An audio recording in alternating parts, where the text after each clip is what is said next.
Ada wanita yang melangkah di dunia ini dengan sesuatu yang lama tersembunyi dalam diri mereka. Sebuah pengetahuan yang tidak dipelajari, tidak diwarisi, dan tidak mudah dijelaskan. Ia tidak datang dari buku atau pengalaman, tetapi dari satu tempat yang lebih dalam, lebih tua dari usia mereka sendiri. Anda dapat merasakannya bila bertemu dengan mereka, meskipun Anda tidak tahu apa sebenarnya yang Anda sedang rasakan. Kehadiran mereka membawa sesuatu yang hening namun penuh makna. Ada kedalaman dalam tatapan mereka yang membuat Anda diam tanpa tahu kenapa. Mereka bukan hanya tua secara usia, tapi jiwanya seolah sudah lama mengembara, melintasi kehidupan, penderitaan, pencarian, dan kebenaran yang banyak orang tidak pernah sentuh. Carl Jung pernah menyentuh hal ini ketika beliau membicarakan tentang jiwa kolektif, tentang kesadaran yang lebih besar daripada satu kehidupan. Menurutnya ada individu yang dilahirkan dengan kesadaran yang lebih matang, seolah-olah mereka membawa pengalaman yang bukan hanya milik mereka, tetapi milik seluruh umat manusia dari zaman ke zaman. Wanita seperti ini tidak menjadikan kebijaksanaan sebagai satu tujuan. Ia bukan pencapaian tetapi panggilan. Mereka tidak memilih jalan ini yang memilih mereka. Dan jika Anda pernah merasa bahwa Anda lain, bahwa Anda melihat dunia dengan mata yang lebih dalam, bahwa Anda mencari sesuatu yang tidak dapat dijelaskan, sesuatu yang tidak dibeli, tidak disediakan oleh dunia moden, mungkin Anda juga membawa jiwa lama dalam diri Anda. Apa yang akan Anda baca dan rasai selepas ini bukanlah senarai ciri yang harus Anda capai, tetapi cermin. Cermin yang mungkin akan menunjukkan kepada Anda sesuatu yang selama ini Anda rasa, tetapi tidak tahu bagaimana menamakannya. Sesuatu yang membuat Anda berkata perlahan, "Ya, inilah aku selama ini." Ada satu jenis kelaparan yang tidak bisa dipuaskan dengan makanan, harta, atau pencapaian. Ia bukan rasa lapar di tubuh, tetapi di jiwa. Wanita dengan jiwa lama bangun setiap pagi, membawa pertanyaan yang membakar perlahan di dalam dadanya. Apa sebenarnya makna semua ini? Pertanyaan ini bukan sekadar permainan intelektual atau rasa ingin tahu sesaat. Ia adalah seperti nafas, perlu, penting, tidak bisa ditunda. Dan ketika pertanyaan ini muncul, ia tidak bisa diabaikan. Bahkan saat dia mencoba menjalani kehidupan yang normal, sesuatu di dalam dirinya tetap bertanya, apakah ini semua yang ada? Apakah hanya ini tujuannya? Sementara dunia mengejar keberhasilan, penampilan, dan pengakuan, dia berjalan di jalur yang lebih sunyi, jalan pencarian. Pencarian yang tidak dimulai dari krisis besar atau tragedi tertentu, tetapi dari dorongan halus yang konstan. Suatu rasa bahwa ada lebih dari yang terlihat. Dia mulai membaca buku-buku yang tidak populer, tertarik pada topik yang kebanyakan orang anggap terlalu berat atau tidak berguna. Tapi baginya, filsafat, psikologi kedalaman, dan tradisi spiritual bukanlah hiburan, itu adalah kebutuhan. Ketika dia membaca Jung, dia tidak merasa sedang mempelajari sesuatu yang baru. Dia merasa sedang mengenali sesuatu yang sudah dia tahu sejak lama, tapi kini memiliki bahasa untuk menyebutnya. Dia membaca tentang proses individuasi, perjalanan menjadi diri sendiri yang sejati, di luar topeng sosial, ekspektasi budaya, dan luka masa lalu, dan merasa, ini bukan teori, ini kisah hidupku. Wanita dengan jiwa lama tidak puas mengikuti jejak yang sudah ditentukan. Jalur yang disusun oleh sistem, oleh masyarakat, oleh keluarga, dia cenderung keluar jalur, bukan karena ingin berbeda, tetapi karena dia tidak bisa hidup secara palsu. Dia tidak bisa menyesuaikan diri dengan sesuatu yang tidak memiliki makna baginya. Bahkan saat mencoba, tubuhnya memberontak, hatinya berat, dan hidup terasa kosong. Disinilah perjalanannya dimulai, bukan keluar, tetapi masuk. Dia mulai berjalan ke dalam dirinya sendiri, menelusuri pertanyaan-pertanyaan yang tidak memiliki jawaban cepat, dan di dalam ruang batin itulah dia mulai menemukan potongan-potongan kebenaran, kecil, halus, tapi mengubah segalanya. Tapi jalan ini juga sepi. Ketika Anda mencari makna, tidak semua orang akan mengerti Anda. Mereka akan berkata Anda terlalu sensitif, terlalu serius, terlalu dalam, tapi kebenarannya adalah Anda hanya tidak bisa berpura-pura. Dunia permukaan membuat Anda lelah. Percakapan dangkal menguras Anda. Anda rindu keaslian. Anda rindu untuk berbicara tentang hal-hal yang penting, bukan hanya tren terbaru atau kabar harian.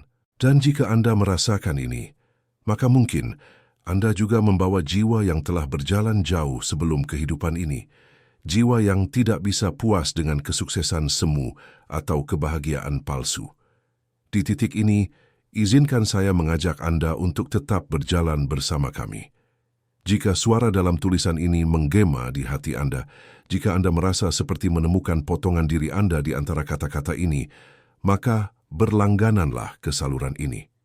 Bukan karena kami butuh angka, tetapi karena mungkin ini adalah tempat di mana Anda akhirnya merasa tidak sendirian. Masih ada 11 tanda lagi untuk ditemukan, dan setiap satu dari mereka akan membawa Anda lebih dalam ke pemahaman tentang siapa Anda sebenarnya.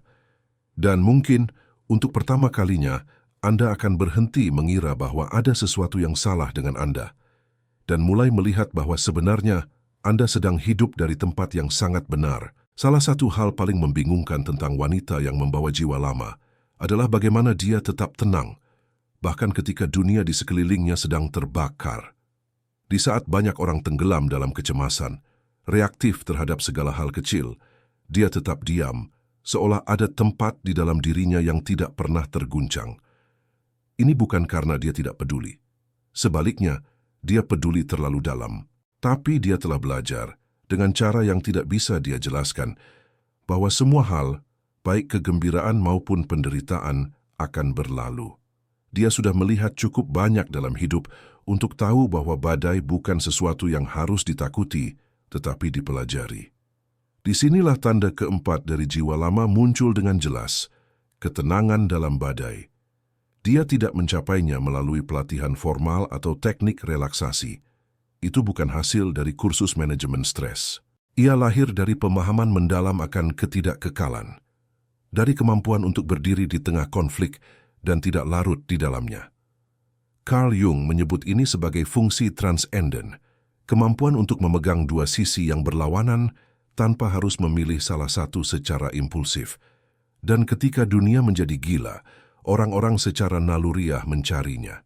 Bukan karena dia memberikan nasihat yang sempurna, tapi karena kehadirannya sendiri menenangkan. Dia adalah tempat berteduh, bukan karena dia tahu semua jawaban, tapi karena dia tahu bagaimana tetap hadir bahkan ketika tidak ada jawaban. Namun, ketenangan ini memiliki harga. Ia sering membawa rasa terpisah dari keramaian.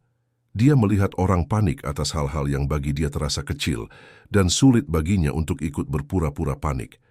Kadang ia tampak jauh di mata orang lain, padahal sebenarnya dia hanya berada pada frekuensi yang berbeda, lebih dalam, lebih luas. Dan dari tempat itu pula muncul tanda kelima, kemampuan untuk melihat ke depan. Dia menangkap gelombang yang belum sampai. Dia merasakan pergeseran dalam budaya, dalam hubungan, dalam suasana batin kolektif, sebelum hal-hal itu menjadi nyata di permukaan. Dia tahu sesuatu akan berubah, tapi ketika dia mencoba mengatakannya, orang-orang tidak mengerti. Malah kadang menganggapnya aneh, pesimis, atau berlebihan. Tapi kemudian, bertahun-tahun setelahnya, ketika dunia akhirnya menyadari apa yang sudah dia lihat sejak lama, dia hanya diam. Dia tidak mencari pengakuan. Dia sudah belajar bahwa menjadi pelihat berarti seringkali berjalan sendirian, membawa penglihatan yang belum siap diterima oleh dunia. Kepekaan ini bisa terasa seperti beban, tapi ia juga adalah berkah tersembunyi, karena ia menjadikannya pemegang ruang, seseorang yang menjaga kesadaran ketika yang lain tersesat dalam kebisingan. Dari sinilah mengalir tanda keenam, yang memperkuat dua sebelumnya. Keperluan akan kesendirian, bukan kesepian, tetapi kesendirian yang menyembuhkan, kesendirian yang menyuburkan jiwa. Wanita dengan jiwa lama tidak menghindari dunia, tapi dia butuh jarak darinya untuk dapat mendengar dirinya sendiri. Dunia modern terlalu cepat, terlalu bising, terlalu banyak permukaan. Ia membuat jiwanya lelah. Dalam keheningan dia pulih. Dalam kesendirian, dia kembali terhubung pada sumber kebijaksanaan yang tidak datang dari luar. Orang mungkin khawatir dia kesepian, tapi dia tahu perbedaan antara kesepian dan kesendirian yang sakral. Dia tidak menghindari koneksi, dia hanya tidak bisa hidup tanpa koneksi dengan dirinya sendiri terlebih dahulu. Dan itu hanya bisa dicapai dalam keheningan. Dalam diam, dia mendengar sesuatu yang tak bisa didengar dalam keramaian. Suara batinnya, intuisinya. Jiwa tuanya yang sedang berbisik, mengingatkan, membimbing. Dan ketika dia kembali dari ruang sunyinya, dia kembali bukan dengan kekosongan, tapi dengan kekuatan baru. Sebuah kehadiran yang lebih utuh. Sebuah kejelasan yang tidak bisa dibeli, diajarkan, atau dipalsukan. Perlahan-lahan kita mulai melihat gambaran yang lebih utuh. Dia bukan aneh, dia tidak salah. Dia hanya lebih dalam dari kebanyakan. Wanita dengan jiwa lama tidak tertarik pada gemerlap. Tidak ada kekaguman yang berlebihan pada status, pencapaian, atau barang mewah. Bukan karena dia sengaja menjauhi semua itu, tapi karena jiwanya tidak merasa cukup di sana. Ini adalah tanda ketujuh. Hubungan yang longgar dengan materi dan citra. Dia pernah mencobanya, mengejar gelar, membeli barang, membangun identitas dari apa yang bisa dilihat dan dipuji. Tapi setelah semua itu, dia duduk sendirian dan menyadari bahwa tidak ada yang berubah di dalam. Bahwa kekosongan yang dia coba isi tetap ada. Dia tidak anti kemewahan. Dia bisa menikmati keindahan, kualitas, kenyamanan. Tapi dia tidak menaruh makna di sana. Dia tahu bahwa benda adalah benda. Mereka tidak bisa menggantikan rasa damai, rasa cukup, atau rasa pulang ke diri sendiri. Dan dari kebebasan inilah muncul kepekaan terhadap yang benar-benar bernilai. Dia mulai menemukan kekayaan dalam hal-hal sederhana. Suara hujan, tatapan jujur, buku yang menyentuh hati. Kehadiran penuh saat makan malam. Bagi orang lain ini mungkin kecil, tapi bagi dia inilah harta sejati. Tidak bisa dibeli. Tidak bisa diklaim oleh status. Pemahaman ini membentuk cara dia memandang dunia, dan itu menuntunnya pada tanda ke-8, kedekatan alami dengan anak-anak dan orang tua lanjut usia. Dia merasa nyambung dengan dua kutub kehidupan ini, mereka yang baru datang dan mereka yang bersiap untuk kembali. Anak-anak, karena mereka belum penuh topeng. Mereka masih bicara dari tempat murni, sebelum dunia mengajari mereka untuk menyembunyikan apa yang mereka rasakan. Dan lansia, karena mereka telah melepaskan banyak topeng, telah melihat cukup banyak untuk tahu apa yang benar-benar penting. Anak-anak merespon kehadirannya dengan rasa percaya yang jarang mereka berikan. Mereka tahu secara naluriah bahwa wanita ini melihat mereka. Bukan hanya lucu-lucunya, bukan hanya kesalahan atau kelucuan mereka, tapi jiwa mereka. Dan mereka merasa aman di sana. Begitu juga dengan para lansia. Ada kesunyian yang saling dimengerti, sebuah kebijaksanaan yang tidak perlu dijelaskan. Kadang hanya duduk bersama sudah cukup. Tidak ada tekanan untuk bicara, tidak ada keharusan untuk mengesankan. Hanya kehadiran yang tulus, hanya menjadi. Di tengah budaya yang mengejar kecepatan, pencitraan, dan produktivitas tanpa henti, hubungan semacam ini menjadi tempat bernapas. Tempat mengingat siapa kita sebenarnya di luar semua peran dan pretensi. Dan semua ini mengarah pada tanda ke-9, mungkin yang paling halus, namun paling kuat, rasa spiritualitas yang lahir dari dalam, bukan ditanamkan dari luar. Dia tidak mencari Tuhan karena takut neraka, tidak membaca kitab suci karena disuruh, tidak berdoa karena malu. Dia mencari karena jiwanya haus akan kebenaran yang tidak bisa dijelaskan. Dia belajar karena ada sesuatu di dalam dirinya yang tidak bisa hidup tanpa makna yang lebih besar. Tradisi formal bisa menjadi jalan baginya, tapi tidak satu-satunya jalan. Dia bisa menemukan kebijaksanaan dalam ajaran Yesus, tapi juga dalam meditasi Buddha, ritual suku asli, puisi sufi, atau simbolisme Jungian. Dia tidak terikat pada satu sistem, karena dia tahu kebenaran terlalu luas untuk dikurung dalam satu bentuk. Dia tidak sombong akan ini. Dia tidak merasa lebih benar, hanya lebih terbuka. Lebih peka pada kehadiran yang melampaui bentuk. Bagi dia hidup itu sakral, bukan karena dia menjalani kehidupan sempurna, tapi karena dia sadar bahwa di balik setiap peristiwa ada undangan untuk tumbuh. Setiap kehilangan membawa pelajaran, setiap luka membuka kedalaman. Setiap hari biasa bisa menjadi tempat pertemuan dengan sesuatu yang ilahi jika kita hadir sepenuhnya. Dia tidak bicara soal spiritualitas, dia menghidupinya. Dan di tengah dunia yang terlalu sibuk membuktikan, dia menjadi saksi diam bahwa ada cara lain untuk hidup. Lebih dalam, lebih jujur, dan lebih terhubung dengan apa yang benar-benar berarti. Ada sesuatu dalam matanya yang tidak bisa dipalsukan. Bukan karena ia tajam atau indah secara estetika, tapi karena ia membawa jejak perjalanan batin yang dalam, sebuah intensitas diam yang bisa membuat orang merasa dilihat hingga ke bagian diri yang biasa disembunyikan. Ini adalah tanda ke-10 dari wanita berjiwa lama. Matanya memancarkan kebenaran yang telah dihayati. Dia tidak banyak bicara tentang siapa dirinya. Dia tidak suka menjual citra. Tapi ketika Anda menatap matanya, ada sesuatu yang terasa tua, seperti pohon yang telah melewati ratusan musim. Ada kedalaman yang memberi rasa teduh, tetapi juga bisa membuat orang lain merasa telanjang.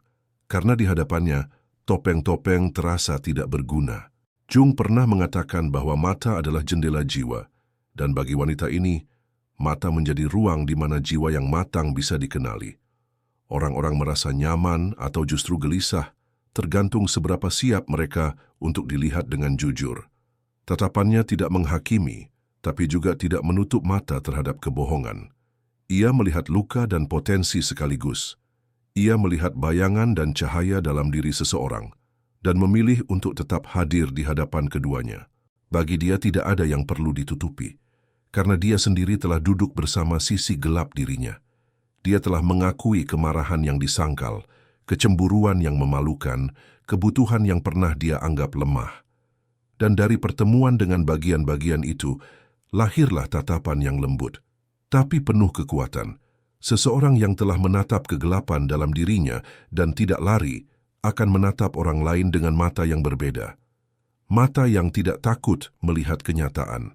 Mata yang bisa menjadi cermin sekaligus pelukan. Ketika dua wanita berjiwa tua saling bertemu, seringkali tidak butuh banyak kata. Satu tatapan sudah cukup untuk menyampaikan, "Aku tahu kau, aku berjalan-jalan ini juga." Dan dalam momen itu, rasa terasing yang selama ini mereka bawa sedikit mereda. Karena akhirnya, ada seseorang yang melihat dan mengerti, bukan dengan pikiran, tapi dari tempat yang lebih dalam. Dari kedalaman inilah muncul tanda ke-11, intuisi yang melampaui logika. Wanita dengan jiwa lama sering tahu sesuatu tanpa tahu bagaimana dia tahu. Dia merasakan kebenaran dalam tubuhnya sebelum ia bisa menjelaskannya. Dia membaca suasana hati orang lain tanpa mereka bicara. Dia bisa berkata, ada yang tidak beres, dan 2 minggu kemudian, sesuatu benar-benar terbongkar. Bukan karena dia cenayang, tapi karena dia peka terhadap gelombang halus yang kebanyakan orang abaikan. Jung menyebut intuisi sebagai salah satu fungsi utama kesadaran, kemampuan untuk menangkap pola yang belum terlihat. Dan wanita ini telah belajar untuk mempercayai suara dalam itu, bahkan ketika dunia meragukannya. Pernahkah dia mengabaikan intuisi itu demi menyenangkan orang lain? Ya, dan dia selalu menyesal, karena setiap kali dia melawan suara batinnya, dia membayar harga, dalam bentuk kehilangan arah, kehilangan diri, atau luka yang seharusnya bisa dihindari. Sekarang dia tidak minta izin lagi untuk percaya pada dirinya sendiri. Dia tahu kapan harus pergi sebelum orang lain menyadari. Dia tahu kapan sesuatu telah selesai, meski belum ada drama yang terjadi. Dia tahu kapan harus diam, kapan harus bicara, dan kapan harus mengakhiri sesuatu, bukan karena dia pintar, tapi karena dia selaras. Selaras dengan ritme batinnya, selaras dengan arus yang lebih besar daripada keinginan pribadinya. Intuisi ini tidak hanya membimbingnya dalam hubungan, tapi juga dalam pertumbuhan spiritualnya. Dia tahu kapan harus masuk ke dalam kesendirian, kapan waktunya menantang dirinya, kapan harus berserah, dan kapan harus melangkah. Dia tidak hidup berdasarkan manual. Dia hidup berdasarkan kompas dalam, dan itu telah menyelamatkannya lebih dari sekali. Dan meskipun kadang membuatnya tampak tidak rasional bagi orang lain, dia tahu kebenaran sejati tidak selalu bisa dijelaskan, tapi bisa dirasakan dan dijalani. Ada jenis penglihatan yang tidak berasal dari mata. Ia berasal dari pengalaman, dari keberanian menghadapi luka batin, dan dari keintiman mendalam dengan kegelapan diri sendiri. Wanita dengan jiwa lama melihat bukan hanya dengan mata, tapi dengan kesadaran yang telah diasah oleh kejujuran radikal terhadap dirinya sendiri. Inilah tanda ke-12, kemampuan alami untuk melihat di balik wajah, kata-kata, dan senyuman. Dia melihat lapisan di balik lapisan.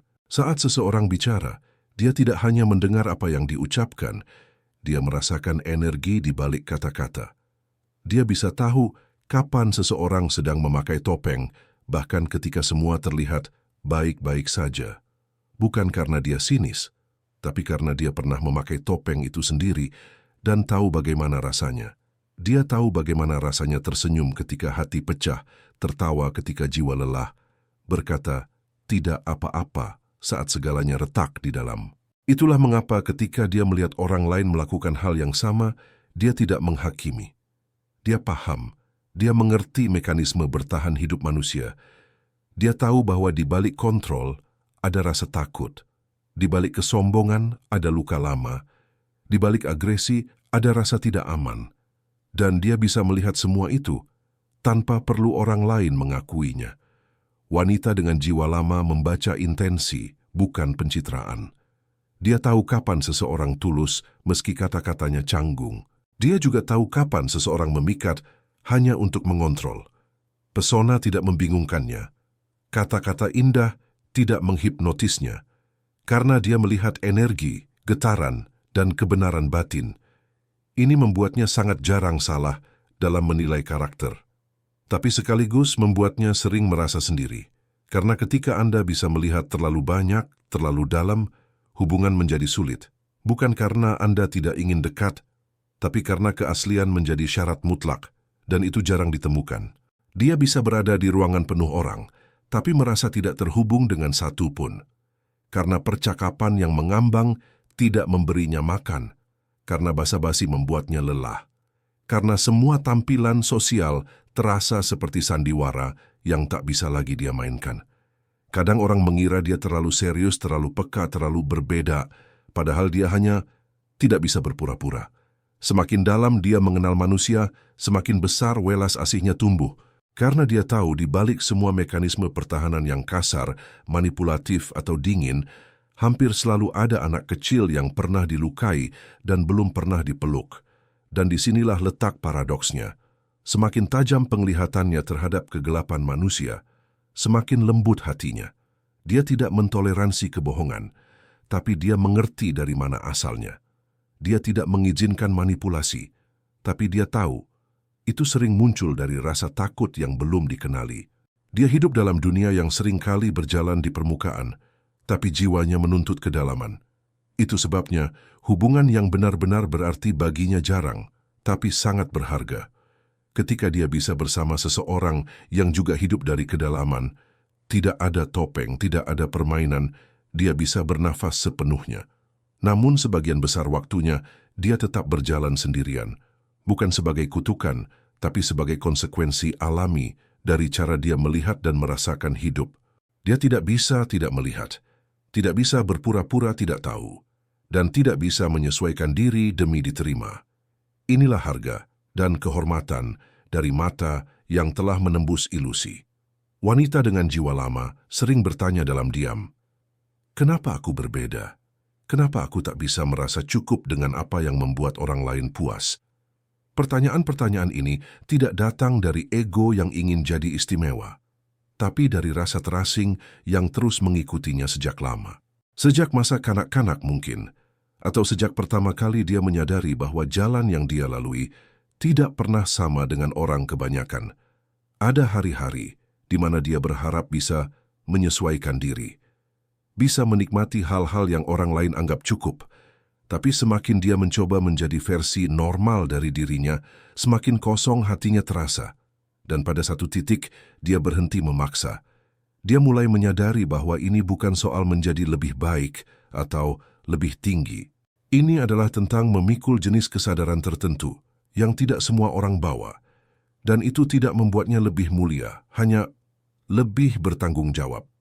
Carl Jung menulis bahwa ketika seseorang menyadari kedalaman batinnya, dia tidak bisa lagi kembali ke ketidaktahuan. Kesadaran membawa beban, tapi juga panggilan. wanita dengan jiwa tua membawa tugas jiwa, bukan dalam bentuk karier gemilang atau pencapaian publik, tapi dalam cara dia hadir di dunia, dalam cara dia mendengarkan seseorang tanpa menghakimi, dalam cara dia memeluk luka tanpa tergesa menyembuhkannya, dalam cara dia menjadi ruang aman bagi orang lain, hanya karena dia sendiri pernah hancur dan memilih untuk tetap terbuka. Tugas jiwanya adalah menjadi jembatan antara dunia luar dan dunia dalam, antara yang tampak dan yang tak terlihat, antara kebisingan dunia dan suara hening dari dalam. Dia tidak datang untuk mengubah dunia lewat kekuatan atau kontroversi. Dia hadir untuk menjaga nyala kecil dalam gelap, untuk jadi pengingat diam bahwa ada cara lain untuk hidup, lebih jujur, lebih dalam, lebih sejati. Tapi ini bukan jalan yang mudah. Kesepian adalah teman lama. Disalahpahami adalah hal biasa. Merasa tak terlihat kadang menyakitkan, namun seiring waktu dia mulai tahu dia tidak sendiri. Ada wanita-wanita lain, kadang jauh, kadang diam, yang membawa getaran yang sama. Dan ketika mereka saling temukan, walau hanya lewat kata-kata atau tatapan, dunia terasa sedikit lebih hangat, sedikit lebih benar, jika Anda merasa bahwa seluruh perjalanan ini mencerminkan bagian dari diri Anda. Mungkin ini bukan kebetulan. Mungkin Anda sedang membaca ini bukan karena sedang mencari hiburan, tetapi karena Anda sedang dipanggil untuk mengingat siapa Anda. Bukan menjadi seseorang yang baru, tapi kembali ke diri yang selalu ada di dalam. Diri yang mungkin tersembunyi di balik tuntutan, peran, dan luka, tapi tidak pernah hilang. Dan mulai hari ini, Anda tidak perlu menjelaskan siapa Anda. Tidak perlu meminta izin untuk menjadi dalam, peka, dan penuh makna. Cukup berjalan terus, hidup setia pada apa yang Anda tahu benar di dalam. Itu sudah cukup, lebih dari cukup. Jika kata-kata ini menggema dalam diri Anda, tinggalkan jejak Anda di komentar. Bagikan mana dari 12 tanda yang paling menyentuh Anda. Karena saat Anda berbagi, wanita lain bisa membaca dan berkata, aku juga begitu. Dan ketika itu terjadi, sesuatu yang sakral terbangun. Kesadaran kolektif bergerak, dan jiwa-jiwa tua yang selama ini berjalan dalam diam akhirnya tahu mereka tidak sendiri. Kita ada, kita melihat, kita mengingat, dan kita di sini untuk saling temani dalam perjalanan pulang ke diri.